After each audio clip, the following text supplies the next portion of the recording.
It's a pleasure to be here. Welcome to Riga. Thank you so much. Please come in. It was 20 years since. This is a building built in the 30s. It's the Ministry of Justice and Courts. So how about a handshake? There we go. Excellent. Thank you. And then we hello from the ministry. Hello, our ambassador, diplomatic advisor, Vasiliu in charge of EPP affairs. Oh, excellent. Communications advisor. Head of actually keeping off the center state here.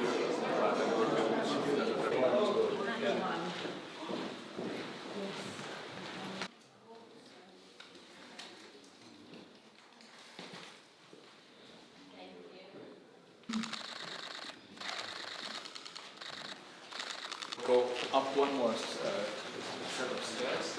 At the end of the negotiation, everyone was a party. Because then people start to realize end of government also means end of my job. Yes. And some people are very practical. Yes.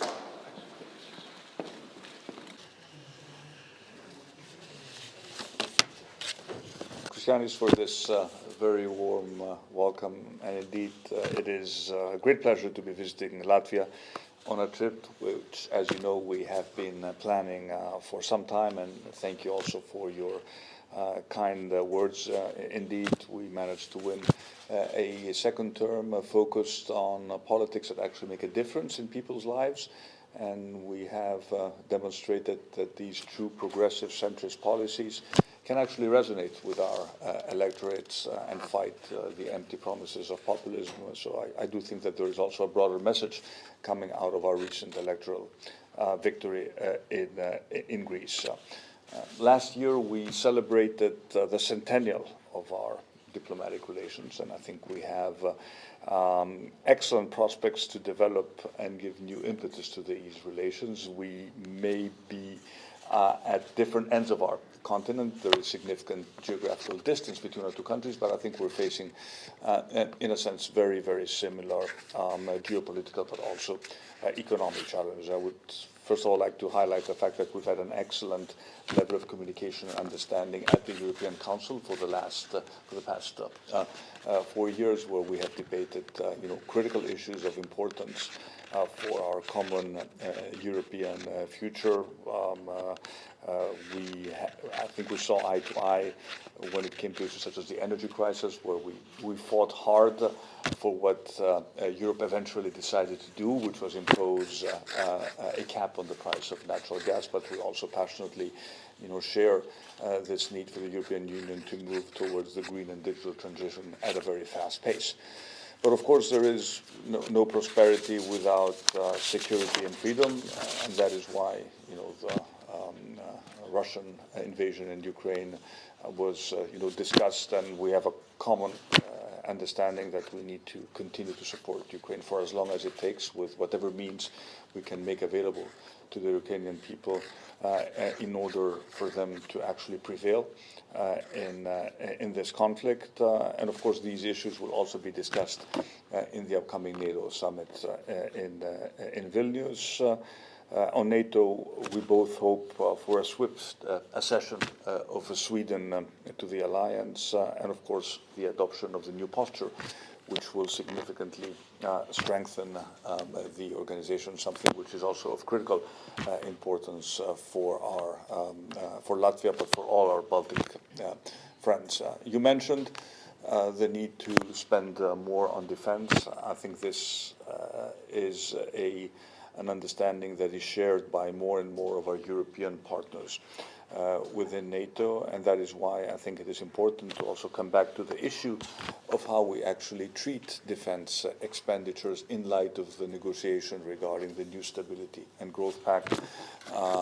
I think that defense spending is qualitatively different from every other type of spending, because it is the one type of spending that allows us to remain free and prosper as free societies. And as we will all spend more on defense, the European aspect of defense cooperation also within the NATO umbrella becomes, in my mind, more and more important.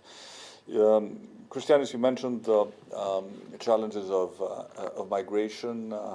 We both sit on the external borders of our union. We face different types of challenges, but I think we both agree that without protecting our external borders effectively, we cannot have a comprehensive migration policy as a European Union, nor can we hope to maintain the freedom of movement within Schengen unless we protect effectively our external borders and we essentially become the masters of our own destiny rather than outsourcing this task to the smugglers and those who will systematically exploit human suffering to allow desperate people to embark on a very perilous trip to enter our union. We're happy with the fact that we've made progress regarding the new migration and asylum pact, and I'm happy that at least at the level of the Council there is a shared understanding regarding the importance of the external aspect of migration. Of course,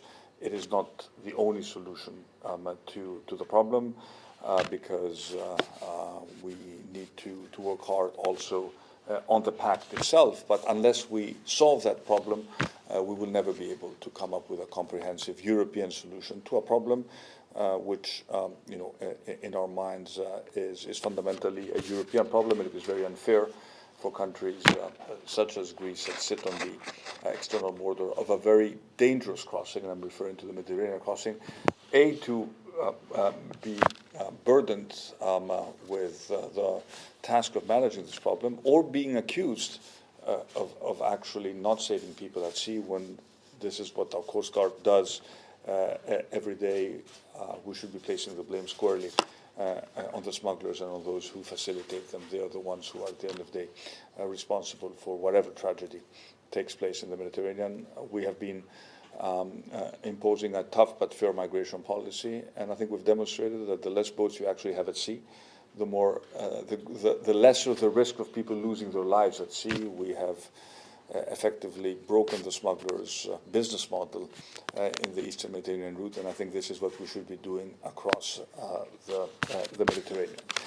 So let me again thank you for the warm hospitality and for the fact that we have significantly strengthened our bilateral relations, and I think we have a much better understanding now regarding your geopolitical concerns, and you have a much better understanding of our geopolitical issues in our part of the world. At the end of the day, this is what the European Union and NATO is all about. It's about understanding each other and stepping up to support each other in times of need. So thank you again for the welcome, and we'll be seeing each other again tomorrow in Vilnius.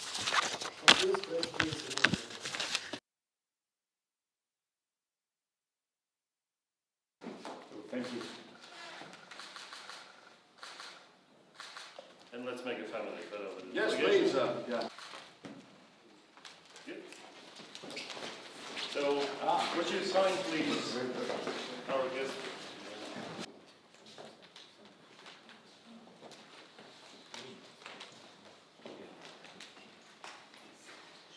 It was good initially as normal. Yes.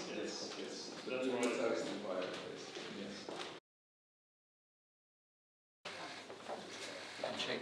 Yeah, thank you very much.